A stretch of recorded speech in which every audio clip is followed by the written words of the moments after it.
The summer heat beat down on the Dakota Territory like a judgment, and for Marisol Vega, every day was a trial. For 3 long months, she walked the same dusty path, 2 miles out, 2 miles back.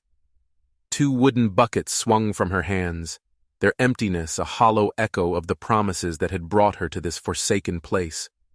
She was 7 months pregnant, her belly a defiant curve against the flat, unforgiving horizon. She was alone, abandoned by a husband who had painted pictures of a golden life in America, only to leave her with a worthless plot of land and a silence that was louder than any argument. The other settlers in the nearby town of Cedar Falls, they whispered. They saw the Mexican woman, alone and expecting, hauling water like an animal. They saw shame where there was only survival. But what they didn't see, what no one saw, was the man watching from a distant ridge, Colton McCrae. He was a cattle baron, a man who had carved an empire out of this same unforgiving dirt.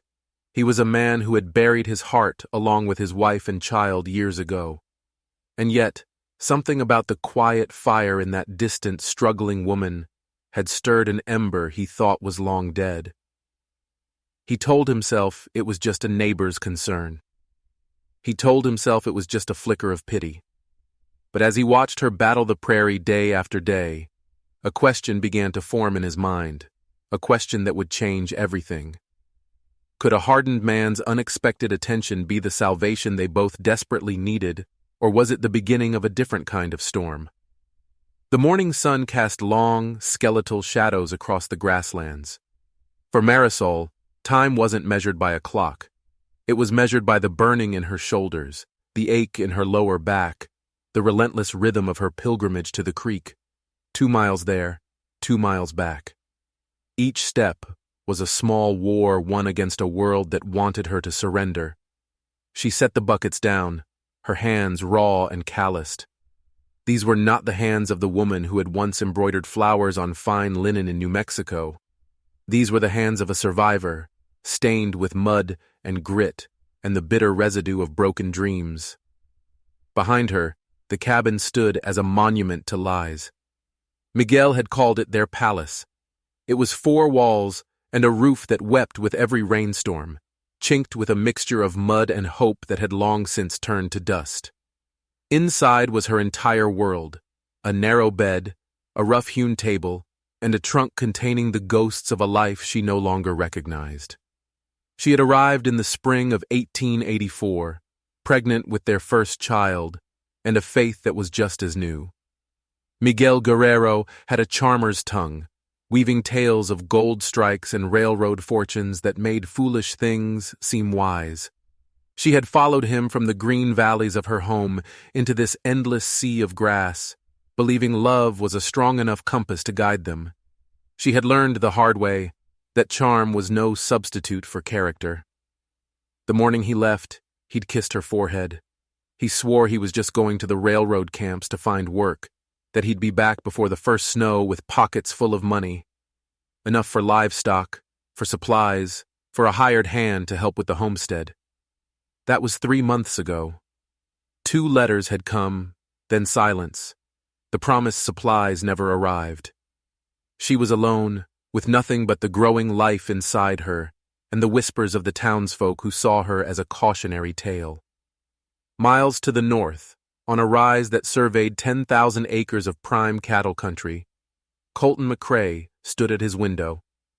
He held a spyglass, the same one he'd used during the war, and watched the small figure moving across the prairie. He knew her route by heart. He'd been tracking her daily trek for weeks, a silent, distant guardian. He told himself it was the responsibility of a landowner to know the happenings on his borders. But that was a lie. He saw in her a reflection of a stubbornness he recognized in himself. A refusal to break, no matter how hard life pressed down. At 43, Colton was a man forged by war and loss. His ranch was a fortress, built with the same military precision he'd once used to scout for the Confederacy. Every board was perfect, every joint tight. It was a house built to withstand any storm. But inside, it was a hollow tomb. Dust motes danced in the sunbeams, illuminating the empty spaces where his family's laughter should have been. In the corner sat a small wooden horse, carved for a son who never got to ride it. His wife Sarah's sewing basket sat beside her favorite chair, a tiny shirt still pierced by her needle, waiting for hands that would never return. A fever had swept through in the winter of '81. It took his son, Thomas, first, then Sarah 3 days later. He buried them himself under 2 cottonwood trees on a hill overlooking the house. A fire 6 months later had claimed the original cabin, and in a way it had been a mercy, erasing the painful reminders but leaving the scars on his soul untouched. He had rebuilt the house, but he had never rebuilt his hope. In his desk drawer, wrapped in oiled cloth, lay his Confederate Scout medal, a reminder of a past where he had excelled at a losing cause. He had come west to escape the ghosts of that war, only to find new ones waiting for him. Now, watching Marisol, he felt that old protective instinct stir, the instinct of a soldier, of a husband, of a father. It was an uncomfortable, painful feeling, like blood rushing back into a limb that had gone numb. He saw her disappear behind the trees near the creek, and he waited. The wind shifted, carrying the smell of rain. Another storm was brewing. He kept his spyglass trained on the spot until her figure reappeared, the buckets full now, her steps slower, more labored. And in that moment, as the first fat raindrops splattered against the window pane, Colton McCrae made a decision that would set 2 lonely lives on a collision course. Tomorrow, he would ride out. He wouldn't interfere, not directly. He understood pride, but he would be there. He would bear witness, because sometimes the only thing standing between survival and surrender is knowing that someone, somewhere, is watching your fight. That night, the storm broke. Rain hammered Marisol's leaky roof. Miles away, Colton sat in his silent parlor, polishing a cavalry revolver, preparing for a battle he didn't yet understand. Neither of them slept. The air itself felt charged, humming with the invisible currents of impending change. The breaking point came with a snap that sounded like a bone breaking. The handle of Marisol's water pump, rusted and strained, surrendered. She stared at the useless piece of jagged metal in her hand, and a wave of pure, cold dread washed over her. The well Miguel had dug was shallow, a fickle source at best. Now, it was useless. The creek, her 2-mile enemy, was now her only lifeline. The heat had been building for 3 days, a suffocating, shimmering weight on the air. She had been rationing water, giving just enough to her tiny garden seedlings to keep them from withering to dust. The broken pump handle was not just an inconvenience, it was a death sentence. She wrapped the broken piece in a cloth. Maybe Mr. Hutchkins at the general store could order a new one, but the few coins she had left wouldn't be enough. The baby kicked, a sharp, insistent jab, as if sensing her despair. "Paciencia, mi hijito," she whispered in Spanish, her voice cracking. "Mama will find a way." But as she gathered her buckets and every spare mason jar she owned, the reality of her situation settled in. 8 months pregnant, a 4-mile round trip in heat that could kill a strong man. It was madness. It was also her only choice. By the time she reached the halfway point, the sun was a merciless hammer. Dark spots danced in her vision. Her dress was plastered to her skin. She set down her heavy load, her back screaming in protest. And that's when she saw him. Colton McCrae sat on his horse, a magnificent bay, no more than 50 yards away. He wasn't passing by. He was waiting, watching her.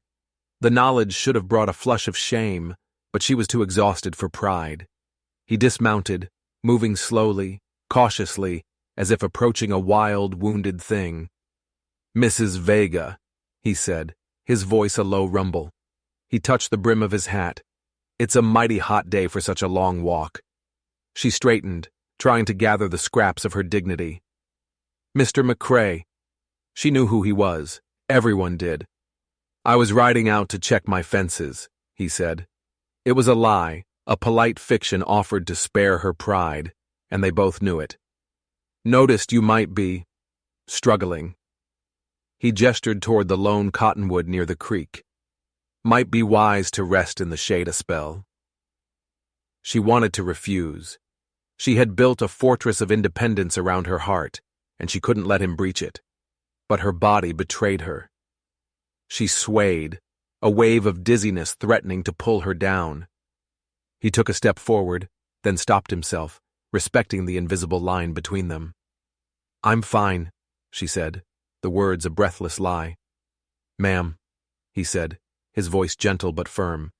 "I've seen soldiers in the war collapse from less heat than this, and they weren't carrying your kind of burden." His directness startled her. He wasn't ignoring her pregnancy or treating it like a scandal. He acknowledged it as a simple fact, a simple, heavy fact. The honesty was a small kindness, and it disarmed her. "My pump is broken," she heard herself say, the confession tumbling out. "The handle snapped." He nodded gravely, as if she'd given him a vital piece of military intelligence. "That's a problem, a considerable one." He moved to his horse and untied a canvas water bag. "I've got water. No sense in both of us being stubborn." She hesitated. Accepting help from this man felt like a surrender. It felt dangerous, not physically but emotionally. To accept charity was to admit she had failed to survive on her own. But then the baby kicked, a hard, demanding reminder that her pride wasn't the only thing at stake. "Thank you," she whispered, and allowed him to lead her to the shade. The water was cool and clean, and it cleared the fog from her brain. She studied his face. The lines around his eyes were deep, etched by sun and sorrow. His hands were calloused, the hands of a man who worked, despite his wealth. There was a quiet sadness in his eyes that seemed at odds with his reputation as a hard, solitary man. "I should get back," she said, making no move to stand. "This water won't carry itself." "About that," Colton said. "I've got a mule back at the ranch. She's been getting fat and lazy. It occurs to me we might be able to work out a trade." Marisol stiffened. "I don't need charity, Mr. McCrae." "No, ma'am, I don't imagine you do," he said. "But I need help. I've got a vegetable garden that's gone to ruin since my wife passed. Good soil, but I don't have the heart for it. Seems a shame to let it die." It was another fiction, another transparent lie designed to preserve her dignity. But it was a kind one. "What exactly are you proposing?" she asked, her suspicion warring with a desperate sliver of hope. "A trade," he said simply. "You bring that garden back to life, and I'll see to it you have water. The mule, some proper barrels. I'll even fix that pump of yours. A fair exchange of labor. No charity involved." The offer hung in the air between them, a fragile bridge over a chasm of desperation. Accepting it would change everything. She would no longer be the solitary woman defying the odds. She would be the woman who took help from Colton McCrae. The town would talk. The whispers would grow louder. But as she looked from his earnest face to the long, hot road back to her cabin, she knew she had no choice. Her pride was a luxury she could no longer afford. "I know vegetables," she said finally. "My mother taught me. Then we have a bargain." He stood and offered her his hand. She took it. His grip was strong and steady. He helped her onto his horse, placing her buckets in his saddlebags, and they rode back to her cabin. The ride took minutes, but she knew the story of it would travel through Cedar Falls like wildfire. The rich rancher and the pregnant Mexican woman riding together.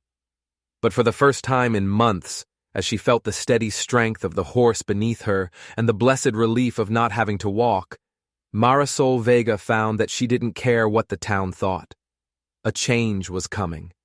And maybe, just maybe, it wasn't the enemy she had assumed it to be. The real enemy was still out there somewhere, and she had a feeling he would be far worse than gossip.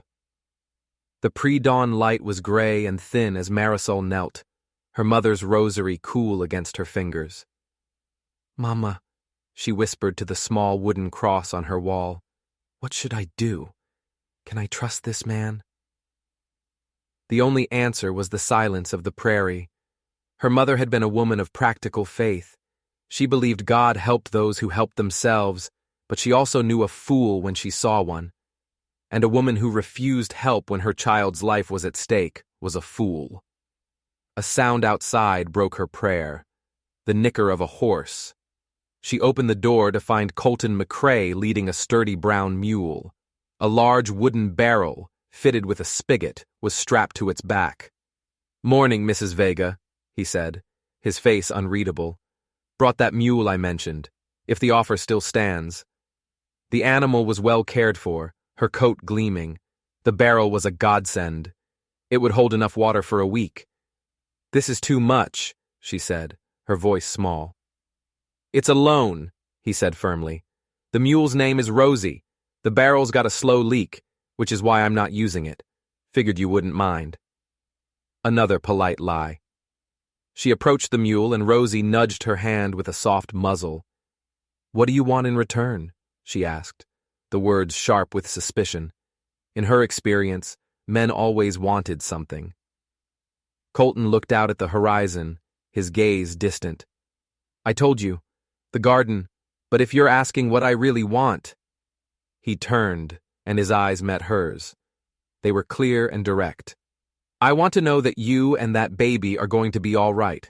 Call it an old soldier's habit. I don't like seeing folks in my territory suffer needlessly." The raw honesty of it threw her. She had expected conditions, bargains, the subtle chains of obligation. He was offering a lifeline and calling it a trade. "I don't know how to manage a mule," she admitted. "Rosie will teach you," he said, a faint smile touching his lips. He handed her a bag of feed.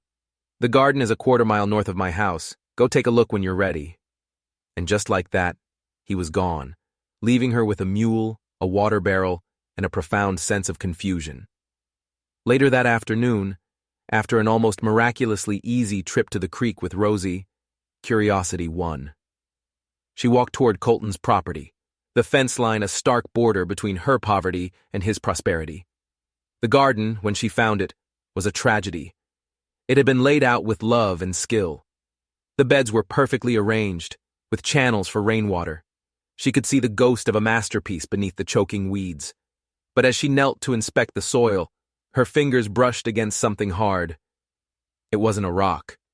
She dug around it, her heart starting to beat a little faster. It was a small wooden box, old but well made. The lid was stuck fast. She worked at it, her nails splintering, until it finally gave way with a soft crack. Inside, nestled on a bed of faded velvet, was a Confederate scout medal. She stared at it, the silver tarnished with age and dirt. It was Colton's. But why would he bury it? Why hide it away like a shameful secret? "Find something interesting?" His voice, right behind her, made her jump. He was standing there, watching her, his expression a mask. "This was your wife's garden," she said, holding up the box. "But I don't think this was hers." He looked at the medal, and a shadow passed over his face. "No, that was mine." "Why was it buried?" He was silent for a long moment. Some things are best left in the ground. He took the box from her, his movements stiff. "This garden, it needs work." He was changing the subject, hiding something. But before she could press him, a sudden gust of wind whipped across the prairie, carrying the dark, heavy smell of an approaching storm. The sky was turning the color of a bruise. "We need to get to shelter," he said, his voice urgent. "Your cabin is too far. We'll have to go to my house." The first drops of rain, cold and heavy, began to fall as they hurried across the field. Lightning split the sky, and thunder cracked like a whip. This was no ordinary shower. This was one of the prairie's furies. He rushed her inside his house just as the heavens opened up. The rain came down in a solid, deafening sheet. The world outside their windows disappeared. The house was solid and quiet, but it felt haunted. A child's wooden horse stood sentinel in a corner. A woman's sewing basket sat by the hearth, a silent testament to a life cut short. He saw her looking at them. "I should have put those things away," he said, his voice rough. "Why?" she asked softly. "They're part of your story." She sank into a chair, her body aching, and looked at him. The man who loaned her a mule, the man who offered a trade to save her pride, the man who buried his past in his dead wife's garden. "Tell me the truth, Mr. McCrae," she said, her voice steady despite the storm raging outside and inside. "Why are you helping me? It's not the garden. It's not just pity. What is it? He stared into the fire he'd just lit, the flames dancing in his haunted eyes. The wind howled around the house like a hungry wolf. The truth, he said, his voice low and dangerous. The truth is, this has nothing to do with you. He turned to face her, and the kindness she had seen in him was gone, replaced by a cold, hard resolve she recognized from soldiers she had known. This is about your husband. The name hit her like a slap. Miguel. What about him? She whispered, her blood running cold. Miguel Guerrero, Colton said, his voice dripping with contempt. He worked for me 2 years back. A ranch hand. A good one, I thought. Charming. Ambitious. The storm rattled the windows, a furious counterpoint to the revelation unfolding in the quiet room. He wasn't just ambitious, Colton continued, his hands clenching into fists. He was a thief. He stole from me, not money, something far more valuable. Marisol could barely breathe. The man who had been her savior was connected to the man who had abandoned her. This wasn't kindness. It was something else entirely. Something colder. What did he steal? Colton walked to his desk and pulled out a rolled-up map. He spread it on the table. It was a surveyor's map of the territory. A thick red line was drawn across it. The railroad, he said, his finger tracing the line. This is the secret route for the new Northern Pacific spur. It was supposed to be my biggest investment. My partner in the company sent me this map. Miguel found it. He copied it, and then he disappeared. He pointed to a small, insignificant square of land on the map, a square that the red line ran directly through. Your homestead, Colton said, his eyes burning into hers. It's not worthless, Mrs. Vega. It's the key. The railroad has to buy that land to complete the line. Miguel knew it. That's why he filed the claim. That's why he married you and put it in your name, to hide his tracks from me. The room spun. Her little cabin, her patch of dust and weeds was a gold mine, and she was just a pawn in a game between two powerful, angry men. He didn't abandon you because he was a restless dreamer, Colton said, the truth landing with brutal force. He abandoned you because he thought he had time. He went off to make a quick score, planning to come back and sell the land out from under the railroad, and out from under me. He used you. And you? She asked, her voice trembling with a new kind of fear. You're using me too.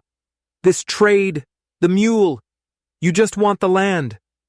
I want what's mine, he said, his voice like flint. Miguel Guerrero cheated me. He built his plans on my back, and I will not let him win. I've been watching you, waiting for him to come back, and when he does, I'll be ready. The storm raged on, but it was nothing compared to the tempest in that room. Marisol was trapped. Trapped between the ghost of a husband who had betrayed her and a cold, calculating rancher who saw her as nothing more than a strategic asset. So what now? She whispered. Colton looked at her, his eyes unreadable. Now, he said, we make a new deal, a real one. Miguel will be back, and when he comes, he'll come with lawyers and documents. He will try to claim you, the child, and the land. As his wife, you have very few rights. But there is a way to protect yourself, a way to protect your child's future. He took a step closer, the firelight casting stark shadows across his face. I'm proposing a partnership, Mrs. Vega, a legal one, a binding one. He let the words hang in the air, heavy and dangerous. I'm proposing marriage. The word marriage hung in the air, cold and sharp as an icicle. It wasn't a proposal of love, it was a declaration of war, a strategic maneuver. You want to marry me? She repeated, the words tasting like ash. To get the land. I want to secure the land, yes, he said, his honesty brutal. But this is also about protecting you and your child.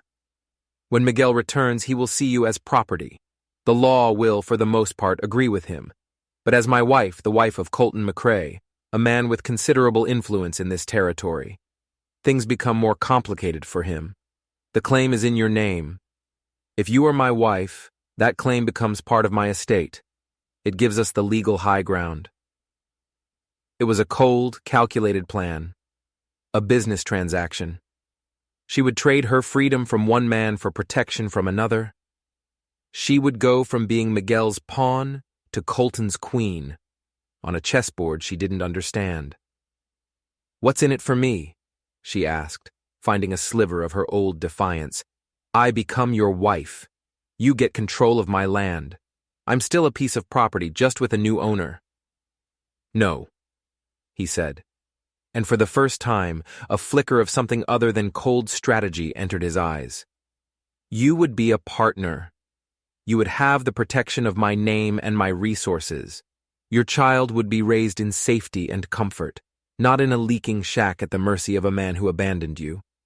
I would see to it that you and the child have everything you need. A home, security, a future. It's a better deal than the one Miguel offered." He was right. It was a better deal. It was a cage, but it was a gilded one. The storm outside was starting to fade, leaving a world washed clean and deceptively peaceful. "We would have to move quickly," he said. "Before he returns. We can have the preacher from Cedar Falls here by the end of the week." She thought of the baby inside her. This child deserved more than a life of struggle and uncertainty. It deserved a home, a future, even if that future was built on a loveless bargain. "All right," she said, her voice barely a whisper. "I agree." A look of relief, sharp and profound, passed over Colton's face. The mask of the cold strategist fell away for a second, revealing the man beneath. A man who desperately wanted to win. But just as the word left her lips, there was a frantic pounding on the door. It wasn't the wind. It was a human fist. Colton grabbed his revolver from the mantelpiece and cautiously opened the door. It was young Billy Henderson from town, soaked to the bone, his eyes wide with fear and excitement. "Mr. McCrae," he gasped. "A letter came from Mrs. Vega, on the afternoon stage just before the storm hit. The station master said it was urgent." He thrust a damp envelope into Colton's hand. Marisol's heart stopped. She recognized the handwriting instantly, the confident, arrogant loops and swirls. It was from Miguel. Her hands trembled as she opened it. The letter was short, not a plea for forgiveness, but a declaration. "Marisol, my fortunes have turned. The venture I pursued has paid off beyond our wildest dreams. I have secured our future. I have also learned of the railroad's interest in our homestead. Do not speak to anyone. Do not sign anything. I am returning to claim what is mine, my land, my wife, and my child. I have associates who will ensure the transfer of property is handled correctly. They will arrive ahead of me to secure our assets. Expect me by the end of the month. Your husband, Miguel." She read it twice, the words blurring. Associates. Secure our assets. This wasn't the letter of a husband. It was the letter of a thief coming to collect his loot. She handed it to Colton. He read it, and his jaw tightened into a line of granite. "He knows," Colton said, his voice a low growl. "He knows the land is valuable. And he's not coming alone." As if on cue, Billy Henderson, who had been catching his breath by the fire, spoke up again. "That's the other thing, Mr. McCrae," he said, his voice dropping. "Those associates. I think they're already here. 3 men rode into town this afternoon. Rough-looking men. They're staying at the saloon, asking questions, asking about Mrs. Vega, asking about you." A cold dread, far deeper than any fear she had felt before, settled over Marisol. The game had just escalated. Miguel wasn't just coming back. He had sent an army. "What kind of men?" Colton asked, his eyes fixed on the dark prairie outside the window. "The kind that carry guns like it's their trade," Billy said. "One of them, the leader, he's got a nasty scar down his face. And I heard him telling the bartender he had old business to settle in this territory. Said he was looking forward to seeing an old acquaintance from the war." Colton went rigid. He turned from the window, and the look on his face was one Marisol had never seen before. It was a look of pure, cold recognition and pure, cold hatred. "What is it?" she whispered. "Who is it?" "Morrison," Colton breathed, the name like a curse. Jedediah Morrison. He wasn't just a rival scout during the war. He was a butcher, a man who enjoyed the wet work. We had a history. He looked at Marisol, and the full, terrifying truth of her situation finally dawned on her. This wasn't just about land anymore. This wasn't just about a broken marriage. This was a reckoning. Miguel hadn't just hired guns. He had, by some cruel twist of fate, hired the one man on earth who had a personal reason to see Colton McCrae dead and buried. The storm outside had passed, but a far more dangerous one was about to break right over their heads. The air in the cabin was thick with ghosts. Ghosts of war, ghosts of a broken marriage, ghosts of a future that was dissolving before her very eyes. "So this Morrison," Marisol said, her voice shaking, "he's here for you?" "He's here for whoever Miguel is paying him to be here for," Colton corrected, his mind clearly working, calculating, planning. "But he'll take a shot at me for free. That's a bonus for him." He paced the small room like a caged wolf. Miguel has no idea who he's hired. He's unleashed a dog he can't control. "So what do we do?" Marisol asked, wrapping her arms around her belly. The baby was quiet, as if sensing the tension. "We accelerate the timeline," Colton said, his decision made. "We're not waiting a week. The preacher comes tomorrow. We get married tomorrow. We file the papers in Cedar Falls the same day. We make our legal position ironclad before Miguel even sets foot in this valley." "And Morrison? And his men?" "I'll handle Morrison," Colton said, his voice flat and hard. It was the voice of a man who had handled men like Morrison before. The next 24 hours were a blur. Colton sent Billy Henderson back to town with 2 messages, one for the preacher and one for the circuit judge, requesting an emergency meeting. He paid the boy handsomely, telling him to ride fast and speak to no one else. Marisol felt like she was in a dream, a strange, terrifying play where she knew none of the lines. She was preparing for a wedding to a man she barely knew, a stranger bound to her by a shared enemy and a plot of land. She packed her few belongings from the cabin, Colton's men loading them onto a wagon to be taken to the main ranch house. Her life was being uprooted, transplanted into the heart of his fortress. As she took one last look at the miserable little cabin, a wave of sadness washed over her. It had been a place of loneliness and struggle, but it had been hers. She had survived here. Now, she was surrendering her independence for security. The wedding was a surreal affair. It took place in the front parlor of Colton's large, empty house. The preacher, a nervous man named Reverend Johnson, kept glancing at the shotgun Colton had propped against the wall. The only witnesses were 2 of Colton's most trusted ranch hands, grizzled men who looked more comfortable at a cattle drive than a wedding. Marisol wore her best Sunday dress. She felt cold and numb. Colton stood beside her, his face a grim mask. He smelled of leather and iron will.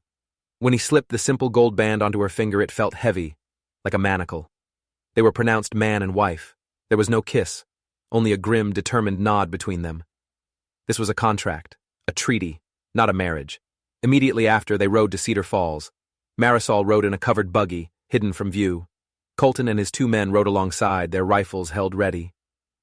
The town was quiet, but she could feel eyes on them from behind curtained windows. The whispers were surely starting. The judge, a practical man named Elias Thorne, met them in his chambers. He looked over the marriage certificate and the homestead deed. He listened to Colton's carefully worded explanation about a dispute over property rights with a former associate. "This is all legal and binding, McCrae," Judge Thorne said, stamping the documents. "The homestead, registered in the name of Marisol Vega, now McCrae, is considered joint property. Her husband, Miguel Guerrero, has a claim through marriage, but his abandonment weakens that claim considerably. Your marriage strengthens yours. It will be a messy fight if he pushes it." "He will push it," Colton said. "Then I suggest you be prepared," the judge said, his eyes conveying a warning, that went beyond legal advice. As they left the courthouse, Marisol saw them. Across the street, standing in front of the saloon, were 3 men. One was tall and lean, with a long scar that cleaved his face in two. He watched them, a slow, predatory smile spreading across his lips. It was Morrison. He knew. He knew exactly what they had just done. He raised his glass in a mock toast, his eyes, cold and dead as a snake's, locked on Colton. The ride back to the ranch was tense.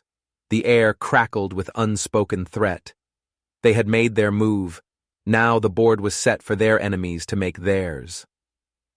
That night, in the strange, cavernous bedroom of Colton's house, Marisol felt more alone than she had in her life.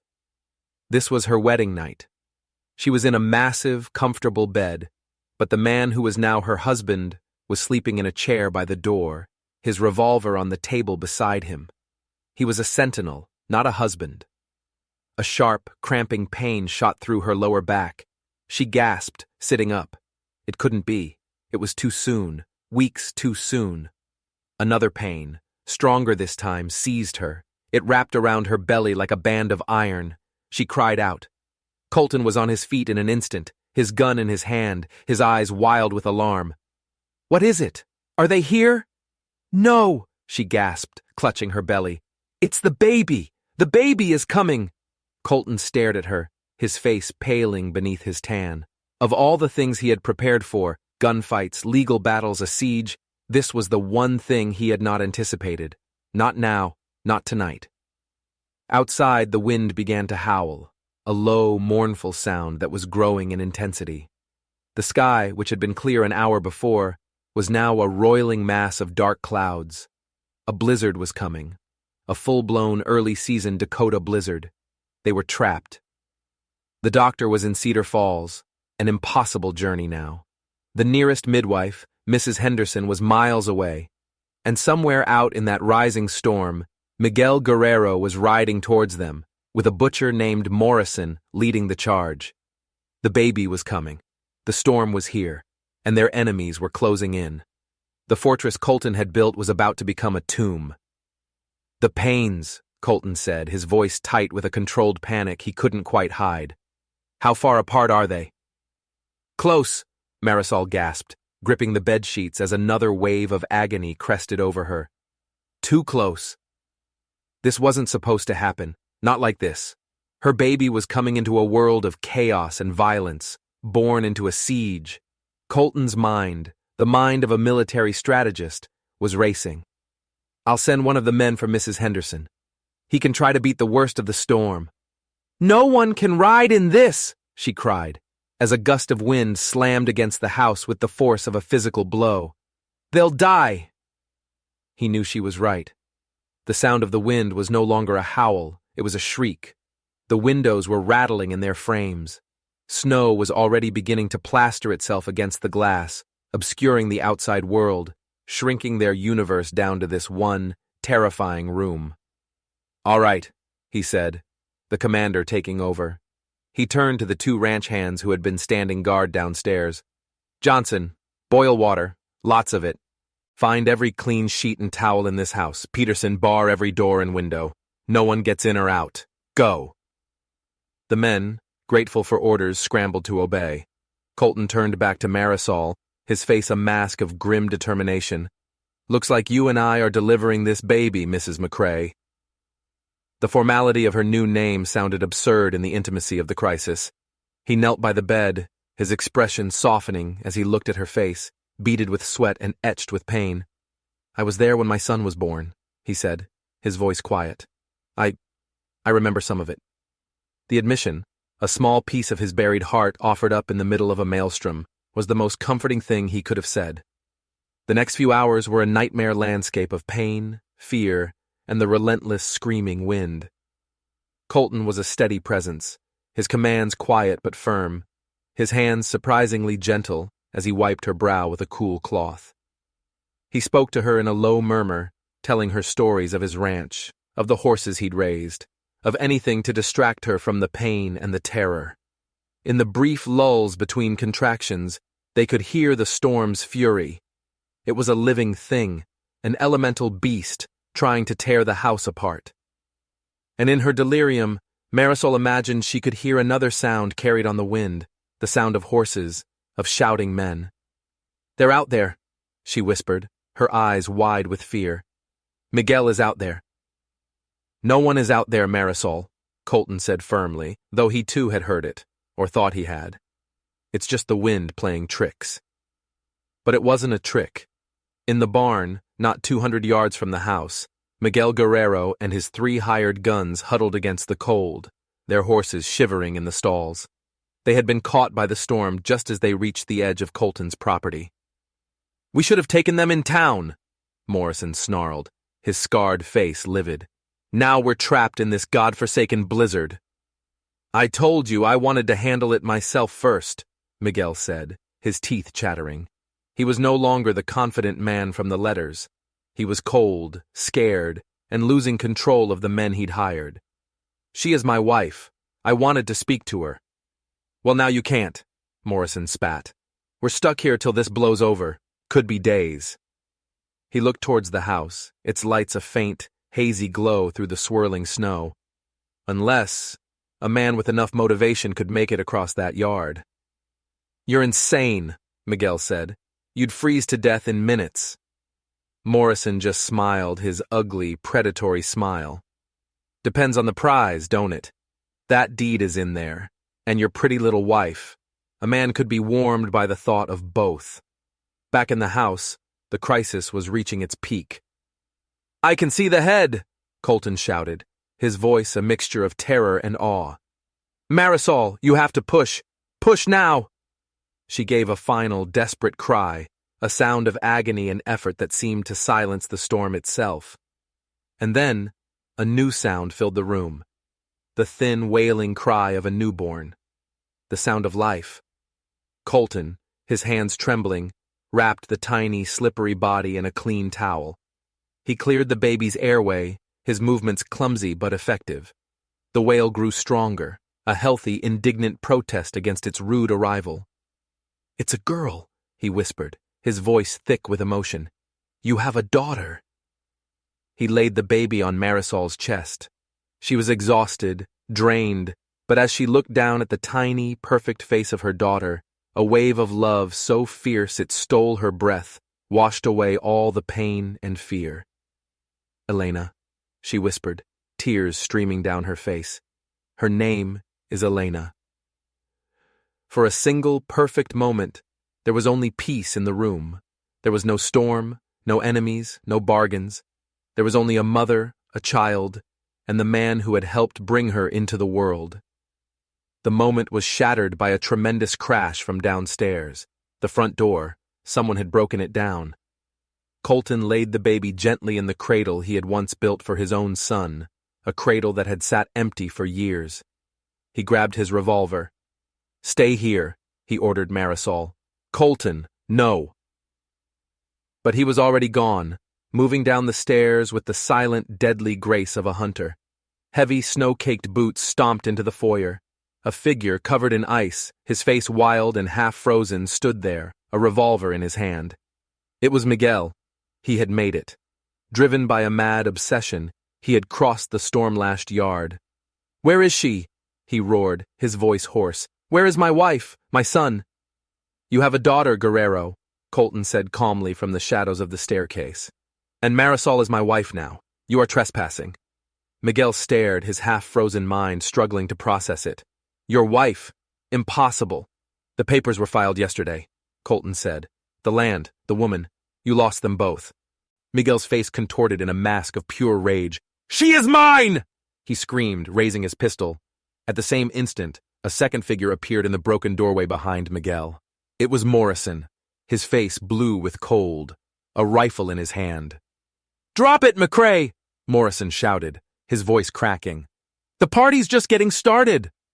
Colton was caught between them, Miguel in front, Morrison behind. 2 guns pointed at him, and upstairs a new mother and a helpless baby. The fortress had been breached. The battle had come home. The standoff in the foyer was a tableau from hell. Miguel, a specter of ice and fury. Morrison, a frozen predator, his eyes alight with malice. And Colton, trapped between them, the fate of the entire house resting on his next move. "Give me the deed, McCrae," Morrison rasped, his rifle steady. "And the woman. Guerrero here might not want her anymore, but I think she'll do just fine for a victory prize." Miguel flinched, turning his head slightly. "Morrison, that wasn't the deal." "The deal changed when you lost your nerve," Morrison snarled. "You paid me to secure your assets. I'm securing them. For me." Betrayal flickered in Miguel's eyes. He had been used, just as he had used Marisol. He was just another pawn in Morrison's game. Upstairs, Marisol heard the shouting. She knew Colton was trapped. Her heart hammered against her ribs. She looked at her sleeping daughter, Elena, so small, so fragile. A fierce, primal fire ignited within her. No one was going to harm her child. She remembered Colton's words in the garden. Some things are best left in the ground. She remembered the box, the metal, but she also remembered seeing something else when he had opened his desk to get the map. Something wrapped in oiled cloth. She slipped out of bed, her body screaming in protest, and limped to the desk in the corner of the room. She opened the drawer. There it was. A second revolver, an old, heavy Confederate pistol. She didn't know if it was loaded. She didn't care. She crept to the top of the stairs, her bare feet silent on the wooden floor. She could see them all below, frozen in their deadly triangle. "It's over, McCrae," Morrison said, a triumphant grin on his scarred face.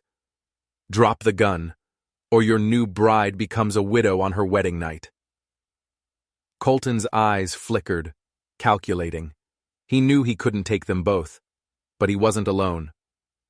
"Drop your guns," came a voice from the top of the stairs, a voice that was trembling but clear and cold as ice. "Both of you." All three men looked up. Marisol stood there, wrapped in a blanket, her hair wild around her face. She held the heavy Confederate pistol in both hands, pointing it down into the foyer. She looked like an avenging angel, a terrifying Madonna of the prairie. "Marisol!" Miguel gasped, his face a mixture of shock and awe. Morrison laughed, a harsh, ugly sound. "What's this? The little mouse has a gun? You going to shoot us, sweetheart?" "I will shoot anyone who tries to harm my husband or my child," she said, and her voice did not tremble this time. It was filled with the unshakable certainty of a mother protecting her young. The sudden shift in dynamics created the opening Colton needed. In that split second, while Morrison was distracted by Marisol, Colton acted. He didn't fire at Morrison. He fired at the lantern hanging from the ceiling beam above Miguel's head. The shot was perfect. The lantern exploded, showering the foyer in burning oil and broken glass. The room was plunged into chaos and semi-darkness. Miguel screamed as a piece of burning wick caught his sleeve. Morrison cursed, blinded by the flash. Colton lunged, not at Morrison, but at Miguel. He tackled him, sending them both sliding across the floor, away from the line of fire. It wasn't an act of aggression, it was an act of protection. He was saving his rival. Morrison, recovering, raised his rifle and fired into the darkness where he thought Colton was. The shot went wide, splintering the wall. From the top of the stairs there was another deafening roar. Marisol had pulled the trigger. The old pistol kicked like a mule, sending a shot blasting into the floorboards near Morrison's feet. It wasn't aimed to kill, but to terrify. Morrison, now facing fire from two directions, in a dark room that was beginning to fill with smoke, made a decision. This wasn't the easy score he'd planned. He turned and fled back out into the blizzard, disappearing into the white fury. Silence descended. A heavy, ringing silence, broken only by the crackle of the small fire on the floor and Miguel's soft groans. Colton got to his feet, his gun still ready. He looked at Miguel, whose sleeve was smoldering. He stamped it out. Then he looked up the stairs at Marisol. She stood there, still holding the massive pistol, her face pale but resolute. Their eyes met across the smoky darkness. In that moment, the bargain they had made was forgotten. The contract was null and void. Something new had been forged between them in the heat of battle. Not a partnership, not a treaty. Trust. "Is it over?" she whispered. "It's over," he said, his voice full of a weary admiration he had never felt for anyone before. The blizzard raged for 2 more days. They were trapped in the house together. Colton, Marisol, the baby Elena, and their vanquished enemy, Miguel. Miguel's arm was badly burned, but the fight had been burned out of him too. He was quiet, humbled, broken. He watched Marisol with Elena, his eyes filled with a profound and painful regret. He saw the easy way Colton moved around them, a natural protector, a gentle father. He saw everything he had thrown away. On the 3rd morning, the sun came out. The world was a blanket of pristine, silent white. "I'll go," Miguel said, his voice hoarse. He stood at the door, his arm in a sling Marisol had made for him. "I'll sign whatever papers you need, the land, a divorce, everything. It's yours." "Why?" Colton asked. Miguel looked at Marisol, who was holding Elena by the fireplace. "Because," he said, his voice cracking, "I came here to claim what was mine, and I realized I never deserved any of it." He turned and walked away, a lonely figure trudging through the deep snow, leaving behind the wreckage of his own making. He didn't look back. Spring came, and the prairie exploded with life. The story of the blizzard standoff became a legend in Cedar Falls, a tale of courage and frontier justice. Colton and Marisol's marriage, born of strategy and crisis, slowly, quietly, began to bloom into something more. They worked side by side, rebuilding the broken door, restoring the garden, raising Elena. The long, silent evenings were filled with the baby's soft gurgles, and then, eventually, with their own hesitant laughter.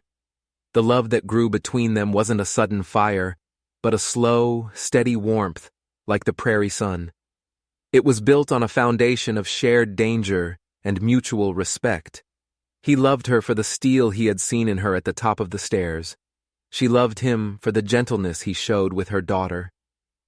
One evening, a year later, they sat on the porch, watching the sunset paint the sky in shades of gold and amber.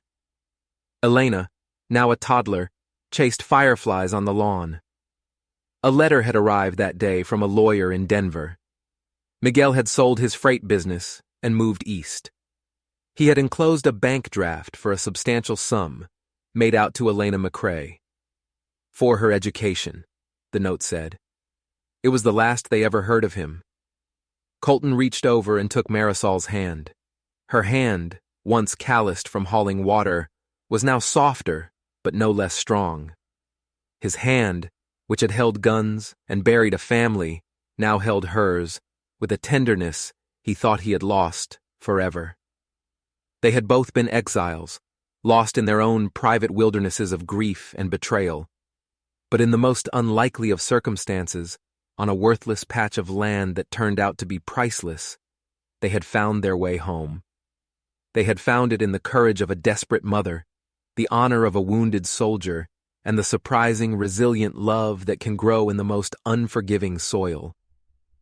The world was still a harsh and unpredictable place, but they had learned that you didn't have to face it alone. And sometimes, the family you choose is the one that truly saves you. If you were moved by this story of survival and second chances, make sure you hit that subscribe button and ring the bell. You never know what story of darkness and light is waiting just around the corner.